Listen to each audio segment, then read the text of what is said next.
All right, let's talk about influence. We all tend to think it's about that big moment, right? The killer argument, the perfect sales pitch. But what if that's not where the real magic happens? What if we've been looking in the wrong place this whole time? Yeah, just think about that for a second.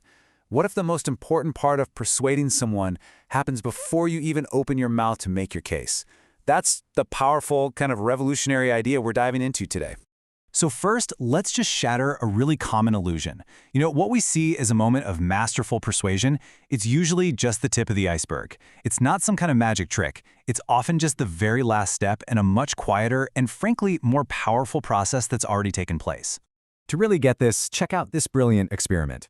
Researchers had a guy go around a shopping mall approaching women and asking for their phone number. And well, as you can probably guess, it's a big ask to a stranger. And he got rejected a lot. But then, something really interesting happened. His success rate suddenly skyrocketed. And get this, he didn't change his words, he didn't change his approach, nothing. The only thing that changed was where he was standing. So, what kind of store do you think could make that big of a difference? A flower shop. That's it. So why? It's all about subconscious association. Flowers make us think of romance. Just being in that environment primed the women to be way more receptive to a romantic approach. The setting did all the heavy lifting before he even said hello. But here's the absolute kicker. When the researchers asked the women who said yes if the flower shop influenced their decision, every single one of them said no, of course not. They were completely convinced it was a conscious, logical choice. That just shows you how deep and totally invisible this process can be. And this whole story brings us to the perfect metaphor for this entire idea. You have to prepare the mental soil before you can ever hope to plant the seed of your message.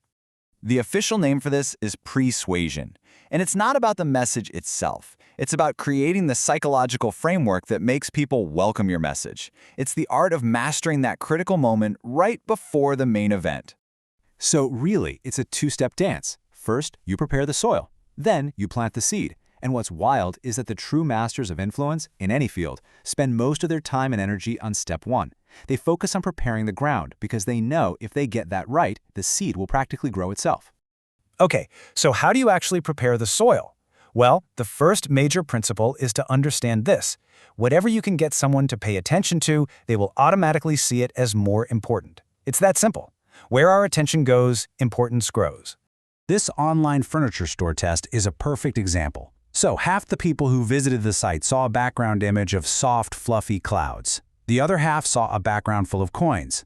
The results? The cloud group started prioritizing and searching for the most comfortable furniture, while the coin group immediately focused on finding the best price. That simple image in the background directed their attention, and their priorities just fell right into line. Nobel Prize winner Daniel Kahneman summed this up perfectly. He calls it the focusing illusion. The idea is that the very act of thinking about something makes it feel way more important than anything else, at least in that moment. Now have a look at this number, 375%. How on earth could one single word cause a swing in opinion that massive? Well, it came from a study where people were asked about their social lives. The group that was asked, "Are you unhappy?" was subconsciously guided to search their memory for negative things, for disappointments. And because that's what they were focused on, they were 375% more likely to say they were dissatisfied. It shows a question is never just a question. It's a spotlight. It's a powerful way to direct attention. Now this brings us to what might just be the most powerful persuasive tool there is, something called the principle of unity. Unity is that feeling of a shared identity, that feeling that we're in this together. When we feel like someone is part of our tribe, because of family or where we're from or a shared experience, our guard just comes down. We trust them more, and our willingness to say yes just goes through the roof. There's this great story about a meeting with a financial advisor. He was just rattling off all these different products, and the client was totally zoning out. Then the advisor paused and said, "Look, this is the one I would recommend even to my own mother." And boom, in that instant, he activated that powerful universal unity of family and created an immediate sense of trust. And this effect is incredibly strong. A professor was really struggling to get parents to fill out a survey. He was getting less than a 20% response rate. So he made one tiny tweak. He offered students one single extra credit point if their parents completed it. The response rate shot up to 97%. Now, that one point was almost meaningless for their grade. But framing the task as helping your family member, that tapped directly into the incredible power of unity. So when you combine these two things, when you direct attention and you build unity, you can create what's called a privileged moment.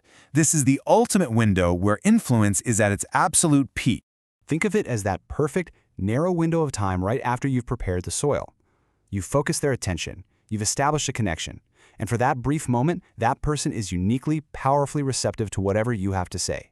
So the key here is to use these tools thoughtfully. First, guide their attention. Use it like a magnifying glass to focus on your most honest, compelling points. Second, build a genuine we connection by highlighting a real shared identity. And finally, frame the whole moment with positive associations so that your message just feels right. And this is so important to remember. The goal here is never manipulation. It's about creating alignment. It's about setting the stage so that a yes feels like the most natural, honest, and beneficial decision for everyone involved. So I'll just leave you with this question. The next time you want to persuade or influence or even just connect with someone, what are you going to focus on? What will you do in that critical moment right before you speak?